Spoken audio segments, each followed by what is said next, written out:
and you turn it around, you start eating it. Sorry about the noises. And it goes everywhere. But what is it? Well, I learned today, is not one singular entity because there are many kinds of chili dog around America. But typically speaking, Totally. So this is chili dog. Oh, chill. This is amazing. I would love to eat that. 100% corn dog. Sounds amazing. Hot dog. Even better. Chili dog. Today I'll be reacting to 5 summer foods I only encountered after moving to America. Okay, I'm really curious to check those, but before I go into that, let me ask you for one thing. If you can leave a like, thank you so much, my friend. This is the best way to show support. If you can subscribe, well, in that case, forget about it. You make my day. Have that in consideration now. Link for the original video in my description. You guys end up suggesting this one a couple of times. Splat. We here at Lost in the Pond didn't have all of the ingredients, so we made our own terrible version. Okay. Hello, I'm Lawrence, and I'm on a quest to uncover all of the memos that Britain and America lost in the pond, and one of those memos pertains to food, specifically at this time of year, summer food, and with the 4th of July. By the way, it's really hot in my country. It's hot in America. Probably right. Just around the corner, I thought this would be the perfect time to talk about how Americans just love their summer food. And I know, I get it, there won't be many parades this year, but if you're anything like me on the 4th of July, you'll lock yourself in your bedroom with 5 hot dogs and watch Bill Pullman deliver his presidential speech in Independence Day. But if you're the sort of person that won't go quietly into the night, I'm sure you're the sort of person that will still devour lots of food. Now, it's appropriate that I mentioned hot dogs a moment ago because there are certain summer foods, of course, that I did encounter in Britain. And hot dogs are one of them, or usually 5. For me, it's a weird addiction. It's like Pringles. Once you pop, you can't stop until... Yes, this is true. I also have that problem. I love hot dogs, but I also love Pringles. You get heart disease. And so, as is usual with this kind of list, there will be certain foods that didn't make it. I just wanted to make that perfectly clear in case Uncle Toby was ready and waiting at his keyboard. And so, without further ado, here are 5 summer foods that I only encountered after moving to America. Corn dog. Yeah, I never had this. Oh, but this sounds so great. Do you guys love corn dogs? Oh... This is something I would love to try when I go to America. This is not just in the South, this is everywhere, right? The best way that I can think of to describe a corn dog is this. It's a poor man's hot dog. In fact, doing some reading around, this is how... Wait, is worse than a hot dog? Seems really good. How it was popularized in the United States. During a baseball game in the 1930s, the hot dog vendor ran out of buns. We've all done it. And so he improvised by using some cornmeal batter that he had prepared for some fish. And so they spread around the baseball stadium, much to the glee of spectators who didn't know how to hold them. And so That's crazy. Oh, I love the story. The rest, as they say, is history, minus the addition of the sticks. But this was roughly a decade after German sausage makers had already introduced a concept similar to corn dogs in Texas, proving once again that there are 2 certainties in life, that most of America's best food came about during the Great Depression, and that Germans love a good sausage. As for me, I experienced my first ever corn dog at the Indiana State Fair. That day, bear in mind, I'd already met the world's largest sow and was subjected to 20 minutes of pig racing. That's pigs racing against each other. That's not me being subjected to racing against pigs again. And there were just... Pig racing? Okay, my friends, we have to talk about that. Lots of animals. In fact, on my way to the food stand, I was stopped in my tracks by a cow doing a And so the last thing I wanted at this point was some meat, especially on a stick. And I have to confess, after that first experience, I had a strongly negative reaction to corn dogs, to the extent that my wife nearly disowned me. But as time went on, and as my savings ran out, and as desperation set in, I started to come round to the idea. And I came to accept it for what it is, fair food, as opposed to unfair food. But the one advantage it does have over a standard hot dog is it's not particularly messy, unlike... That's a great point. You know, because hot dogs, I like hot dogs quite a lot. But the thing, and now I'm being serious, it's a mess. It's really a mess. I mean, it's a great mess, but it's a mess. Corn dog, it seems very easy to eat. I would love to try it. This. Chili dog. Where can I Okay. start with chili dogs? I'd sooner end with chili dogs. In fact, there's a reason I don't have one to show you today as an example. Chili dog, I assume, have beans and stuff like that. Because if I Oh, wanted that sounds great. to get the grey out of my beard, I'd just buy hair dye. So I've got an invisible one. It's like that scene in Hook. And you turn it around, you start eating it. Sorry about the noises. And it goes everywhere. It goes all over your beard if you have one, and if you don't have one, you soon will. It's a mess. It's a mess, and it's my least favourite on this list, I confess. But what is it? Well, I learned today, is not one singular entity because there are many kinds of chili dog around America. But typically speaking, a Totally. So this is chili dog. Oh, chill. This is amazing. I would love to eat that. 100%. Corn dog sounds amazing. Hot dog, even better. Chili dog. Oh, I love Mexican food. chili dog is a type of Wait, is this an insult? I assume is maybe Tex-Mex? Okay, we are back. hot dog that, in addition to containing a sausage, also contains meat sauce.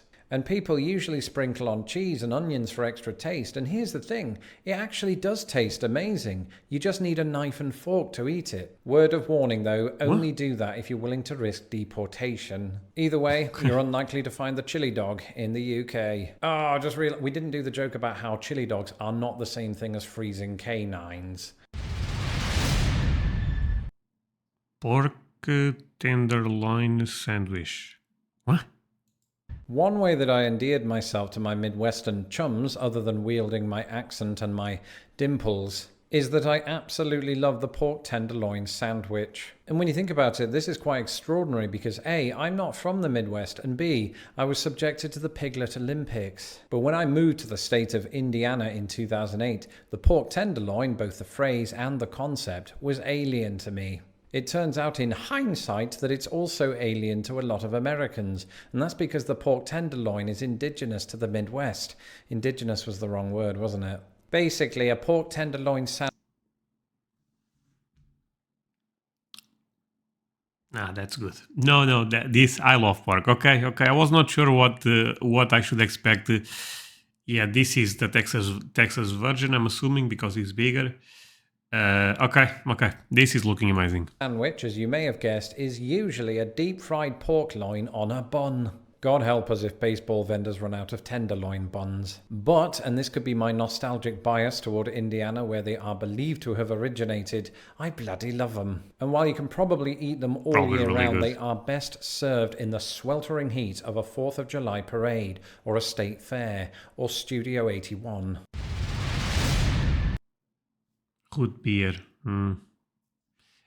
This is interesting. I don't know how this tastes. Dear Uncle Toby, I know that root beer is technically a drink and not a food. The word drink wouldn't fit succinctly within the title of this video. True. Yes, root beer is an example of a summer drink that I only encountered after moving to America. But it's also an example Yeah, good beer is not a thing, my friends here. of one of those things in hindsight that exists in England. I just didn't know about it. And there's a reason for that. It's no way near as popular there as it is here. The Midwest just fell. I can only think it was too many pork tenderloins. Perhaps the most recognizable brand of root beer in America is A&W, which does not stand for Alice and Wonderland because that's not the name of the book. What I do know is that it is a drink based on the sassafras root. What is it? Sassafras? Sassafras root. And on this continent of North America, it is hundreds of years old. There's verifiable evidence that Native Americans drank a sassafras root drink for medicinal purposes, which is why to this day it tastes like Mucinex Fastmax. And I'll always remember where I was and what I was doing when I had my first root beer. I was at Jean's root beer stand in Anderson, and I was drinking root beer. As for the one that I prepared earlier, I already gulped it down in between transitions. Wait, root beer is really that good? Ice cream. Ice cream! Wait, well, come on. We have ice cream.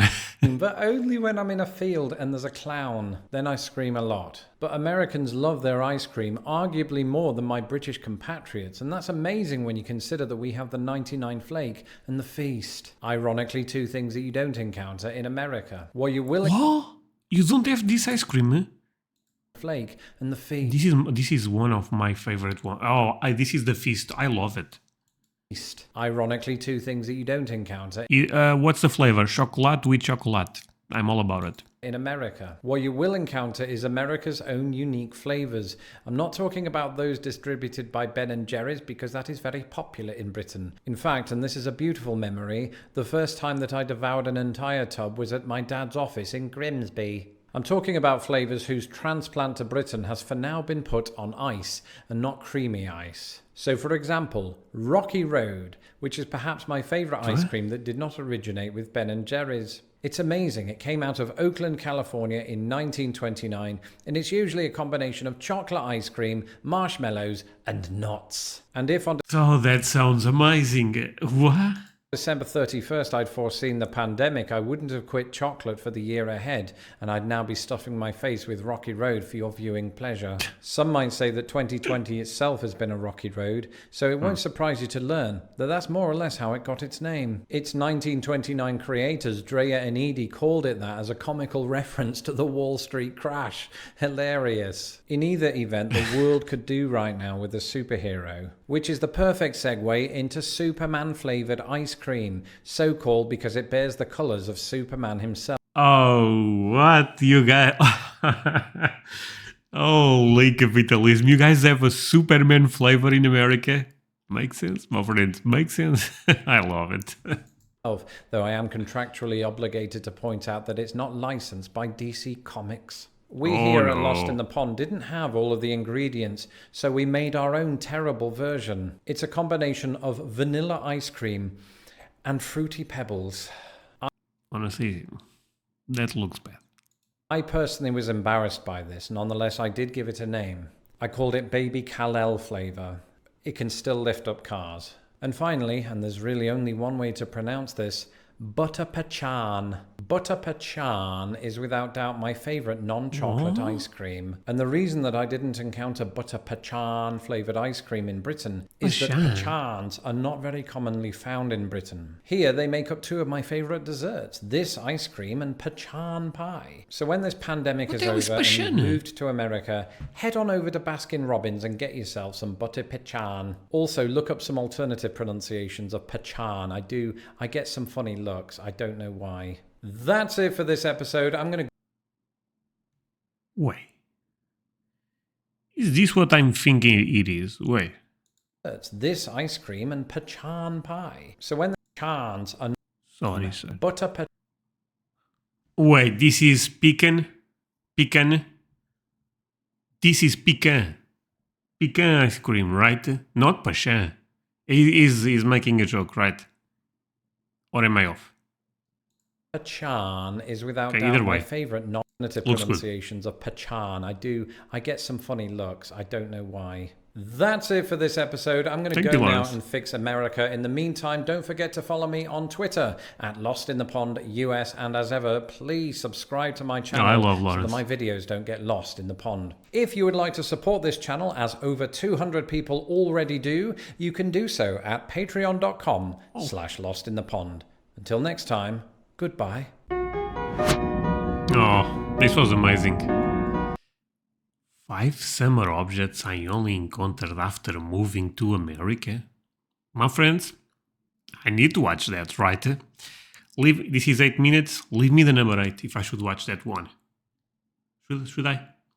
Okay, that said, thank you so much for watching this with me. Really means a lot. I always have a lot of fun watching Lawrence and Lost. Lost in the Pond is one of the best channels. So yeah, see you guys in the next one. Bye.